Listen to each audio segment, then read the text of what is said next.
ಎಲ್ಲರಿಗೂ ಶ್ರೀರಾಮನವಮಿ ಹಬ್ಬದ ಶುಭಾಶಯಗಳು. ಇವತ್ತು ನಮ್ಮ ಮನೆ ಹಬ್ಬದ ಅಡುಗೆ ನೋಡೋಣ ಬನ್ನಿ. ಫಸ್ಟು ಸ್ವೀಟ್ ಸ್ಟಾರ್ಟ್ ಮಾಡೋಣ. ಇದು ಪಾಯಸ, ಸೇಮಿಯಾ ಪಾಯಸ, ಆಮೇಲೆ ಕೇಸರಿ ಬಾತು, ಆಮೇಲೆ ಆಲೂಗಡ್ಡೆ ಪಲ್ಯ. ಹಬ್ಬ ಅಂದರೆ ಚಿತ್ರಾನ್ನ ಇರಬೇಕಲ್ಲ, ಸೊ ಇದು ಮಾವಿನಕಾಯಿ ಚಿತ್ರಾನ್ನ,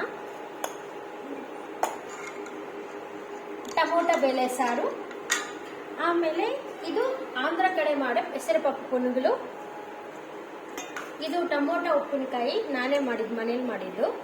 ಆಮೇಲೆ ಇದು ನೋಡಿ ಒಂದ್ಸರಿ ಎಷ್ಟು ಚೆನ್ನಾಗಿದೆ ಅಲ್ವಾ, ನಿನ್ನೆ ಮಾಡಿದ್ನೆಲ್ಲ ನುಗ್ಗೆಕಾಯಿ. ಸೊ ನಿನ್ನೆ ಮಾಡಿದ ನುಗ್ಗೆಕಾಯಿ ಪಿಕ್ಕಲು ತುಂಬ ಚೆನ್ನಾಗಿದೆ ಇದು.